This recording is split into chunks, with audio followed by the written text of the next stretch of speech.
welcome to our YouTube channel. You're welcome. If you're just visiting us for the first time, we're glad to see you. We're excited you're here. We have been waiting for you. Where have you been all your life? And if you're a returning subscriber, thank you for always being there. Thank you for always watching.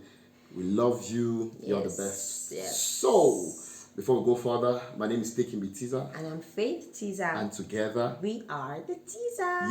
Yep. We are the Teasers. This love now wanting ting. Praise God, if you Papa God will give unto me. This love now I owe. This love, if they carry me, they go. I go follow. This love now wanting ting. Praise God, if you Papa God will give unto me. This love now I owe. This love, if they carry me, they go. I promise.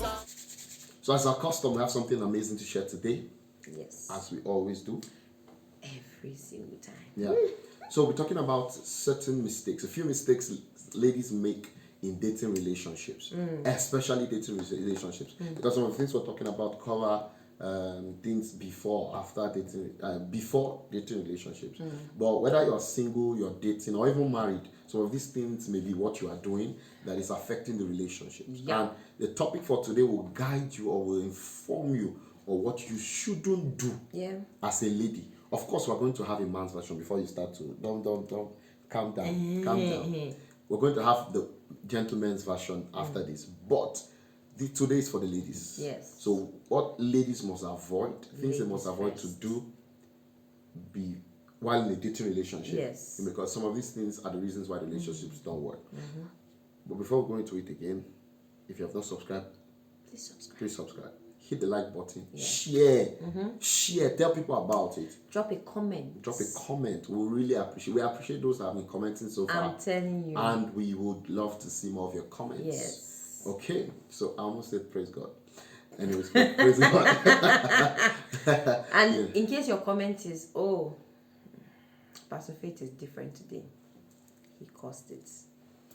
Listen, I don't know what is. That's why that woman went to hell and came back and said that the reason why some women are in hell is makeup and all this. Like, doesn't she look great? Doesn't she look? Said I should not wear wig. I should just come like this. And I'm like, are you saying it as husband or as a human being? See, that's not what we're talking about today. I said I was going to do a post about this. 10 things that women worry about that men don't truly care about. See, let's go to today's. Most men don't really care about. Most men. And it is reasonable because, for example, this is vanity. Just look how beautiful you are. What do you want again in this life? A wig. And I told her the wig makes her look fat. Yes, that particular wig. I've been complaining. It makes my face look round. Just look at this beauty. Anyways, let's continue before I was rudely interrupted. Yeah, the topic for today. Praise the Lord. yeah, let's go. Man of God. So the first thing that single ladies need to avoid, or those who are in a dating relationship, if you are doing it before, stop it. Yes. That is comparing your man to another man. Of course, men are wired. Most men are wired to lead.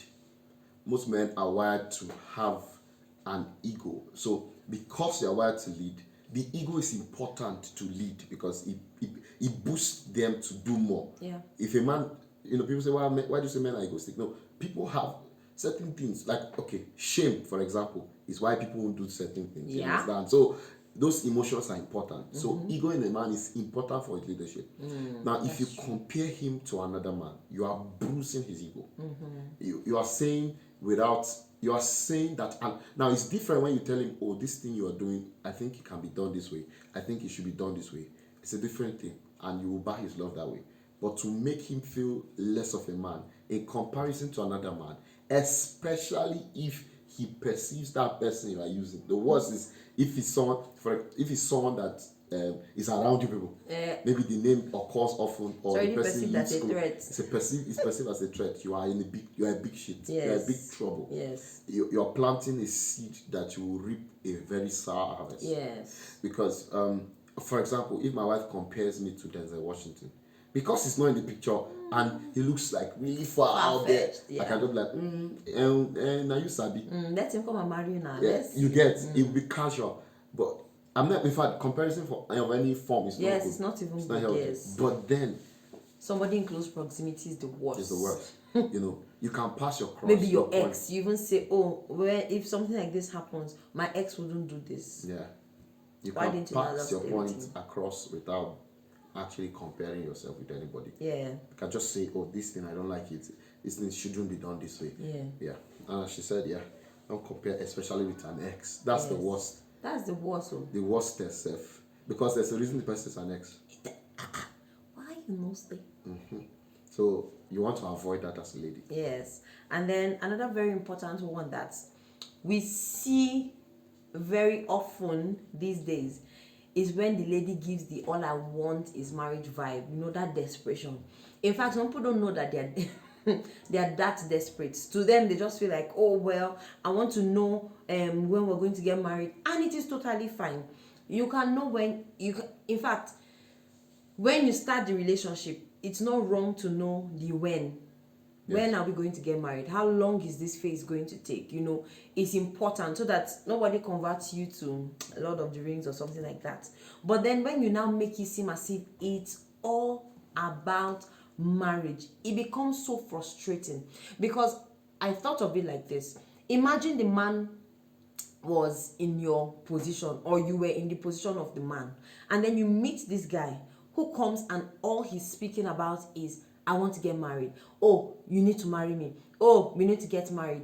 At the end of the day, I think that a normal thinking person would assume that you are just a goal, you are just a way to get an achievement. Yeah. So he wants to get married, and then he's pressuring you, let's get married. At the end of the day, it's not like he really cares about you. It wouldn't seem that way. It would seem as if he's trying to use you to get to an achievement. Oh, I want to get married before 30. I met you, a beautiful lady, you can cook, you come from a good home, let's get married. So at the end of the day, it seems as if you are used to achieve something. And I think that that's how men feel when the lady is always just talking about marriage. And the truth is, honestly speaking, I haven't seen in many cases where the man is really ready to get married and something is holding him back. If something is holding him back, he's just being careful. But if he loves you and he's ready to commit, you won't beg him for marriage. Yeah. He will speed up the process. Yeah. In fact, it will almost seem as if he's the person pressuring you, let's get married. Yeah. So if you see that you are the one that is now even pressuring for marriage, you should calm down, think twice about that relationship. So don't give the man the all I want is to get married. You're not going to enjoy the face of the relationship. You're not going to enjoy the courtship. Everything is just marriage. What now happens is that you're going to miss seeing a lot of things because your goal was only marriage. So he may have some things that needed to be dealt with in the process of dating and courtship. You ignored them because your goal was only marriage. You get married and then you say, he's a wicked person, he's a bad person. Well, if you were not so desperate, you probably would have noticed it. That's true. So That's you don't give the man that desperate. Nobody wants to be with a desperate person. Yeah. It doesn't mean you shouldn't speak about getting married, because some guys can be oblivious to the fact that it's good to do that. But as she said, if a man, because men are like hunters, so you want to keep your prey, and if he knows that marrying you is how he can keep you, he's ready to do it to commit. And as she said, if he's hesitant, then there's probably something wrong. There's something, maybe he's not ready. Yeah. Or he doesn't see you fit. So you pressuring him doesn't mean that. And if you push him into marrying you, you have problems. Because in the marriage, your life doesn't pause. It continues. So then the third thing which ladies need to avoid or need to take cognizance of while dating is when God says no. It doesn't matter the number of yeses you have and the reasons you have for the yes. God's no is the best decision for your life. So say maybe before you got into the relationship, and this is particular to those who are of the Christian faith, and you probably just saw a brother, you like the brother, he's good to you, he's a good person, but then there are other things you cannot see, because guess what, most times people project the best of themselves. So if God says no, in the long run. You probably didn't inquire of God from the beginning, just goosebumps and vibes. Then eventually you found out that, oh, listen, take his no for no. Do not try to convince God otherwise. You have no wisdom that is close or in comparison to the wisdom of God. So the best thing is to take his no for no. For example, I know for many of us in Nigeria especially, we know Pastor Mildred Okonkwo. And she tells the story about how she had been in a relationship with a particular man, and she chose that man because she thought he would understand everything. Like he was the best and suitable man for her situation. Her dream to be abroad, her dream to live a soft life, her dream to have someone who understands her medical condition, and he was a medical doctor who would manage it with her and understand, the trials that come with such conditions. And she thought she had her whole life figured out. Yep. But then God had another idea. God had another thing planned for her. And then when he said no, the time God said no, because he had said no before in the past, but the time it became clear to her that this was the no of God was when she had already done the introduction of her to marry this gentleman. But it was not sufficient reason not to turn her back. Because that's what some of you think, oh, I've gone too far. Why should I change the partner? No. Once you get the no, from that point, start turning around. Finish. Don't wait till tomorrow. There's something I say to people that the moment you find out you need to apologize or make amends, because tomorrow is an extra day added to the already existing time that makes it difficult. So if you want to make an adjustment today, if you wait till tomorrow, you have added another day that makes it tougher. The same is true about taking the decision to say no. Once you have seen the signs and God has said no, please turn around. It is better to be single than to be late. And when I say late, I mean, of course, dead. It is better to be single than to be late. It's better to be single than to be miserably married. Because we know a lot of people who are married but are miserable. Marriage does not make people happy. There's a reason Paul said people should not marry. He said it in the Bible. He didn't keep quiet. He didn't say, oh, I think he said if you are married, you'll be cumbersome with burdens. Yeah. So please, thank God for the Saturday Ashwebis, the ones you are buying. Your tongue will come, and maybe your own will be better. Yeah. There's something I used to say to my wife, and I say, weddings these days are so glamorous. Woo! And that's because as time progresses, people get more innovative. If there's no other motivation, think of that as a motivation. That because people are doing it years ago doesn't mean that yours will be better in the future. That's true. That's very true. One very important one too is that if you're not interested in sex, then don't indulge the guy. Which is very important because I've seen a lot of ladies, compromise on their values just because they love the guy. So you're willing to go to any length, you're willing to do anything to make the guy happy, But if you're not interested in having sex, if your mindset and your value and your goal is that you're not going to be involved in premarital sex, you're going to keep yourself till you get married, don't indulge him. How do you do that? For example, meet in open places. Meet in places where there are people, not cinema, where anything can still happen at the back of the cinema, But meet in daylight, meet in open places, Avoid sex-enhancing environments. That's true. All those places where the light will now go dim. Then all of a sudden you guys are all up in your feelings and all of that. Because there's a post I made, I think like 2 years ago. I just stumbled on it on Instagram again. And I think I said, sex is beautiful when how did I put it now? Well, English, I've forgotten how I put it. But sex has a time. It's like a flower. There's a time when the flower doesn't look so beautiful, but then when it blooms, it is beautiful. The place of blooming for sex is marriage. So that's when it is beautiful. There's a reason why God said that it should not happen outside of marriage, because sex is powerful. Sex can even blind you from seeing a lot of things. Sex is a blind spot. So it is very important. If you are not interested in it, don't indulge him from the beginning. Say it from the beginning. This is it. I do not want to do this. Are we on the same path? If we're not on the same path, is that we find a way? or we separate. break the way. We break the way. So don't indulge him. Don't say, okay, but I'm concerned about his feelings. If I don't do it, what if he goes and he does it with another person? My dear, that's a sign that he's not the one for you. So you don't have to. How will I put it? A man in his right thinking sense, when I mean a man, a human being, doesn't say that because I've not eaten food in one day, I'm going to go to an incinerator and look for food. No. If you have that kind of person around you, people need to go and fix what is going on with the person, because the person cannot say, oh, I did it because you were not giving it to me. Oh well, if he starts to do that, now it's as if I'm talking about the men, but if he starts to do that when you are dating, he's going to do it. Anything you do in the dating phase is rehearsal for marriage. So if you are allowing him to steal meat from pot now, he will steal the whole cow in marriage. So if you're not interested, don't indulge him. That's true. What do you have to say, baby? That's true. Sex is a blind spot. Yes. Sex is truly a blind spot. Yeah. And then, still on the matter of sex, sex can not or will not keep a man. Exactly. It will not. It can keep a cheating man, for example. People that have side chicks because of sex, there's nothing else. It's not for. Yes, it can, but that's an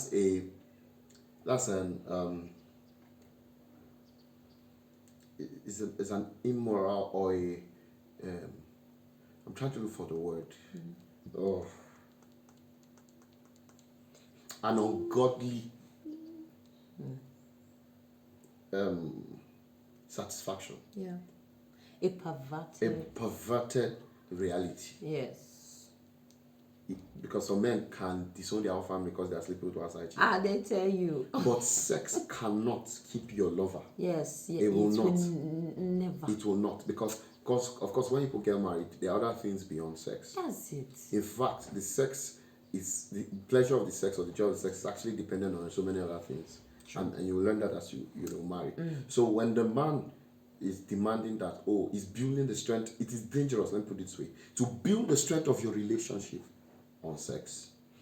Because if sex is the only tool or thing you have to offer as a lady, you are finished. of all men most miserable. You are finished. Like the Bible puts it. Let me say this. This may not be a good example, it may sound con, and I apologize if it does, but of course we're in the world, so we know things are going on. For example, Mason, what's this girl's name? This American rapper. Cardi B. Cardi B. Her songs, her provocative songs reveal that she does so much to her boyfriend, what's his name? But the guy continually cheats on her. And she continues to take it back. So you cannot be like her. I'm talking about the average Christian. You can't try what she does. She not only so she pampers him with money. Loads of it. But still, the guy still cheats. He still cheats because can I tell you something? Sex. Let me just say this: sex will not keep a man. It's less likely to keep him, especially in a dating relationship. Sometimes once the man has tasted, he doesn't want again. I don't know. I feel like somehow it's just the wiring of God for that if a man sleeps with a woman, it should be in marriage. So there is already the commitment. Exactly. I was just waiting for you to finish because I wanted to say that thing you say about the hunter. There's already the commitment for the marriage. Yes. But when the commitment is absent, yes, the emotions start to draw back. But then because of the commitment, he will keep and grow the emotions back. But when there's no commitment, he has hit the highest point of satisfaction. Finish that. That's it. So he has conquered. Of emotional satisfaction. So it's like a conquest, and he moves on to the next. Yeah, exactly. Next thing that will excite him. Yeah, and that's because most men are excited by sex. So, it's not. Let's not go into too much details. That's why if you have not given him, he will chase you. The moment you give him, he's not picking your calls again. He's not calling you. So you have to try to, as much as possible, not. As she said, if you are intending to wait before marriage, then don't give the sex vibe. Don't indulge him, and then sex will not keep him off course. Yes, very important. And then it's important for ladies not to live on assumptions. My husband will say attention is not I love you, because he's not. Look, they're very nice guys in this world. Very nice. There are people that are extremely nice, that can even carry your bag for you, call you, check up on you, be nice to you, and then all of a sudden you think that they like you, or you think that you're in a relationship with them. In fact, some of them, maybe they send you a message, oh hi dear, you're like, oh my god, he called me dear. Oh, how are you doing, love? Now those words are almost like common to everybody. Anybody can use them. It's not like before that when somebody uses honey, you know that they've been married for 30 years. So don't live on assumptions. Let him spell out the status of your relationship Clearly. It is important. What are we doing right now? Where are we in this relationship? Where are we going? What are we doing? So that you don't even put yourself in a situationship where you assume you are dating the guy. In fact, it's not as if you people just have feelings. You guys know, but nobody has said anything. But you guys are just indulging yourselves in the feelings. It's not healthy. I was telling my husband that yesterday I saw on somebody's status that a lady went out and then she saw her boyfriend with another lady, and the guy was pretending not to know her. So, she left it, and then when she got home, she sent him a message that, oh, why were you pretending not to know me in public? And he was like, oh, thank you so much for not overreacting. I was with my girlfriend. Ding, ding, ding. Thank you for not overreacting. Answers how? Do you understand? So that kind of thing, she probably was assuming. I'm not saying that guys haven't done that. Like, they're dating you and they have another girlfriend who is the main chick and you are the side chick. But like, you can avoid a lot of hurt and emotional distress if you are sure. In fact, I was telling my husband, I said, that kind of thing is possible that even probably nobody even knew about the relationship. So everything was private. Oh, like somebody was speaking to me on Tuesday that the person doesn't post his girlfriend's picture, but he posts other girls. He wants their relationship to be private. I said, you must not say she's your girlfriend. Post her picture, but nobody knows anything. Usually, it's that kind of relationship that they should do you, aren't you? So don't assume. Let him spell it out.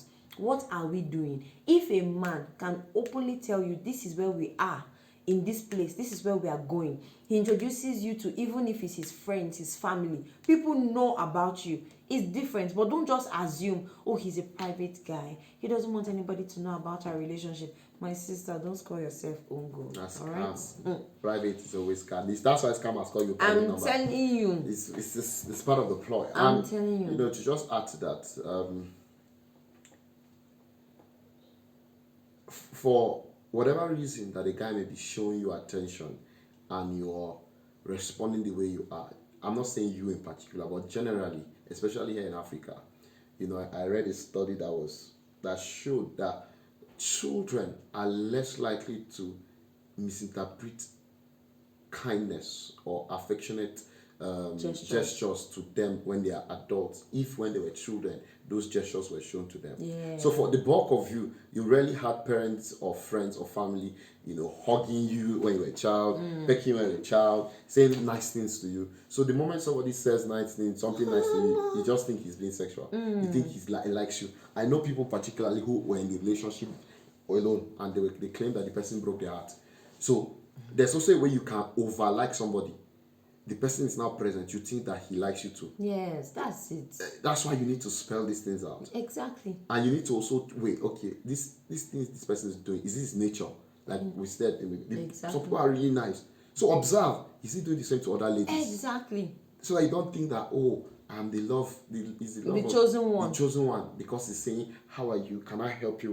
Meanwhile, that's what he's doing to another lady. How are you? And it's not because they flirt, it's just that some men are actually brought up well. Exactly. In fact, the case that we handled was he was always complimenting some people, and then they now took it personal, like, oh, he's like, this guy likes me, but he was complimenting every other person.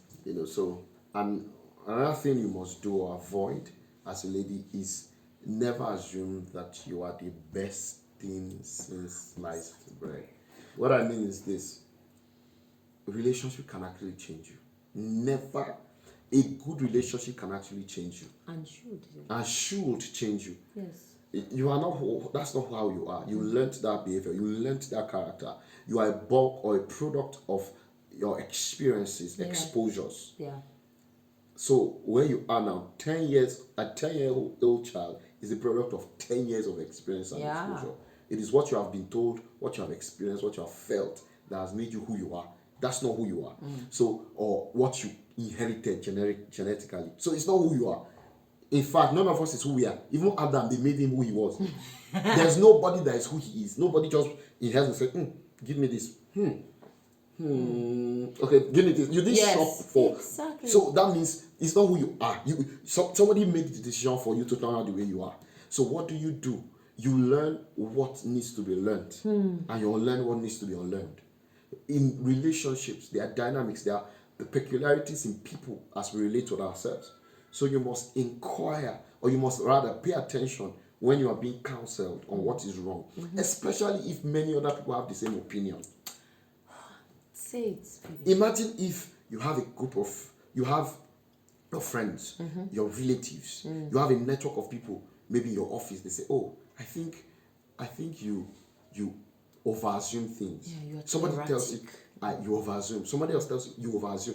So then your partner, the person says, I think you. Once you hear a word consistently, it is true. Yes. Investigate it. Ask yourself genuine questions. Do I over-assume? And of course, I think one of the things people don't do is that they don't evaluate how their character affect opportunities. I'm telling you. If your character, if you have antecedents of spoiling things or destroying things by your character, what you need to do is not to say people are wicked. What you need to do is to check and evaluate your character. What am I doing? Why are these relationships spoiling? Why are people avoiding me? So that you don't be stabbing yourself and be blaming God for whatever you're doing wrong to yourself. You are very right. And it just even reminds me, like what you said, there's somebody that has been told the same thing over and over and over and over and over again. But the person thinks that, oh, external circumstances make me do this thing. And it even got to the point where somebody wanted to give the person a job and considered that factor and said, I cannot link you up with this person because when I recommend you, it looks, your performance is a tell on me too. So the person couldn't recommend. That's even for a job, like you said about opportunities. So it's important if people are telling you the same thing, actually, and don't, as I say, don't ever say that's the way I am to cover up character flaws. You know that it is wrong. If somebody else was even doing it, probably you will complain. So if you're doing it, adjust. So please make sure you change. And then this one is very important. I remember a lady asked me this. The truth is, not every relationship must end up in marriage. Not every relationship must end up in marriage. Because you said yes to a guy and you guys are dating doesn't mean that you guys are going to get married. It doesn't mean that you must get married. That's true. In fact, look, the dating stage is the point where you decide if you want to start a committed relationship with the person, which is courtship. So dating is like, how do I say this? Dating is, okay, we're seeing how our values align, how things can work between us. Do you understand? So if for any reason you find out things that you know you don't want in the future of your relationship, dating is the best time to end it. There was something Mike Todd said one time. I think he wrote a book on intentional dating, and he said abroad, the way they date is just, oh, let's go for dinner. So they date randomly, sporadically. But as a Christian, you can do it intentionally. That you don't just say, oh, let's go to dinner with anybody who comes to speak to you. You must have observed the person. You should know some things, at least to a certain extent. And then you're intentional about it and you're saying, okay, I'm willing to see if this can head somewhere. But if it is not heading somewhere, end it immediately. Because even healthy relationships and marriages have some struggles. Imagine if yours is unhealthy and both of you are like triggers to each other, or you guys are barely managing. A relationship should not be endured, it should be enjoyed. So instead of forcing yourself to make it work and you are just complaining maybe to your friends, to your family, he's like this, he's like that, but you are still going on. As you are dating, you can actually say, this thing is not working. I would appreciate if we end this because for this reason, I don't think we'll have a good relationship going forward. And it's totally different if it's something that you both can decide to work on. Oh, I don't like this, I'm not comfortable with this, and you guys have a general consensus where you guys are saying, okay, I'm going to work on this to make sure it is better. Then you guys are making intentional decisions to involve commitment, saying, I want to go on the long run with you. Because let me just say, nobody is perfect. So everybody, we're all working towards, but there are some things that you know there are no-nos for you. That's why we speak about negotiables and non-negotiables. Some things are very, you cannot compromise them. Some things you can walk through them. Do you understand? So for some people, probably their family background, maybe let me just use this example, it's not particular to anybody. Maybe the father was probably irresponsible and their mother suffered a lot. They saw their mother suffer. Probably she even went to selling akara on the road, just to train them. For them, a non-negotiable may be financial responsibility. And you may think that she's a gold digger, but she knows what she has been through before. So she's looking for a man who is financially responsible, not rich, a man who can plan, a man who is responsible with his finances, just because she's thinking about the safety of her children in the future. So if you are in that kind of situation, you know what is negotiable for you and what is not negotiable for you. For example, a God-fearing man. So when you find out those things, if the thing that needs to be worked on is a negotiable for you, then well, you can decide to work on it together. But if you see that it's a non-negotiable, this person is not making any attempts to change, please do not force the relationship. It doesn't matter if, as a lady, I don't know how to put this, people at over 30, I was with some people a few days ago, and the person was saying, oh, she's just turning 20 something, and somebody who is older, that married at an older age, was like, you still have time because I married a very great guy. So it's not necessarily about the time, like the age. Don't force it because, oh, time is going, my biological clock is ticking. No, not every relationship must truly end up in marriage, especially when maybe there's abuse or something like that. I'm done. I've spoken for a while. And then, of course, finally, a lady can be over-prepared for marriage. Yeah. You can actually be over-prepared, and it may sound strange, but it is true. And what do we mean by over-preparation? So, because you already have planned out how the marriage should be, or what you believe marriage should be, my models and all those things.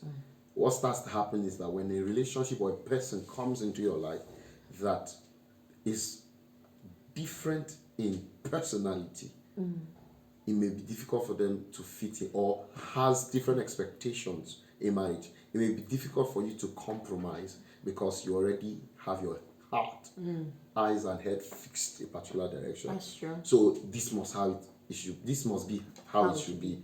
It must be like this. And sometimes we're modeled to carry out, to think that marriage should be a certain way, not just by our planning or self-will, but even our exposure. Yes. So my mom and dad, this is what they did, and this is how it must be. In my father's marriage, my mother was the one that was providing. My mother took all the decisions. Well, probably the situation warranted that to happen. Exactly. And then in this man's life, he has seen that, okay, his father is the one, and then he wants to do the same, and then you want to do the same, but then you are stuck. Now, I'm not saying that the men don't have adjustments to make. Remember, the video is focusing today on the ladies. You now say, okay, it must be like this. So probably you have been going to trainings, or probably you have been listening to certain couple, and then you have idolized these people and made their lives a blueprint and standard for yours. It is okay to have goals, to have couple goals, to have mentors and people you aspire to be like, but you must never throw out your peculiarity or uniqueness. Exactly, you must give everything, whether job, whether purpose, ministry, marriage inclusive, all have their core principles and the exception or the room for peculiarity. That uniqueness. So if I make puff puff and you make puff puff, they should be able to tell between puff puff A and puff puff B because of the touch of the hands. The same is true about marriage. Because we are 2 or 4 separate people coming together to form a couple, 2 couples, if we may have the same principles, underlying principles. For example, we can all agree that abuse It's not peculiar to any family. We Yeah. should not abuse. Yes. Physically, emotionally, or otherwise. We should all agree that everybody must be financially responsible. Yeah. That's true. But then you don't say, okay, this couple, they post their pictures and do reels like this. So we too, this is how to show couple goals. We must do it. That's so petty. And Yes, people fight over yes, such things yes, like that. yes. You know, but I'm saying that you must give that breathing space. Yeah, maybe genuinely your partner is not a public person. Your partner is probably a private person. And so you want them to do PD everywhere. Exactly. What you are doing is by making them uncomfortable, because some people can be shy. They just say, you don't love me. That's because you have a model in your mind. Yeah. That love should be this way. Exactly. Nobody taught you that. Nobody who drafted out the plan, the rule, that this is how love should be. You say, Love is not in PDA, generally speaking, because I feel like one great template for love is 1 Corinthians 13. It doesn't involve a lot of things that couple goals may portray. So what is the standard? What is your standard of love, and what's your definition of love? So yeah, that makes sense. so essentially, yeah, Give room for peculiarity. you must give room for the peculiarity of your partner. Oh, your partner behaves like this, or your partner expects this. It's different. And then both of you work together to make the relationship work, so you don't make it complex. And this goes to even the married as well. So yeah. In fact, I think that this thing you said even influences how people now start to compare you are not like this, and it's because they've seen something. So they expect that, the husband bought the wife a car for her 35th birthday. I'm turning 35. You did nothing about it. You just did a mini birthday, things like that. So you are neglecting the effort the man puts to organize that birthday because your mind was on something else. So That's true. fantastic. Yeah. Well, with these few points of ours, we believe that we're able to convince and not confuse you on how you can build a relationship and the things you can do to not be toxic or be the reason why the relationship ends. Yeah. Because there are many petty reasons why a relationship ends. Of course, the person may give you a solid front leading reason to cover up the smaller ones that build up to the break. So with this, I believe that you will be careful for your relationship. Yeah. So guys, don't forget to subscribe, to like, to leave a comment, to subscribe again. Subscribe. Make sure, sometimes you think you have subscribed, and that happened to me. Subscribe. All right. Thank you guys for watching this video. Do you have faith? 'Cause I found faith when I found you. Do you have faith?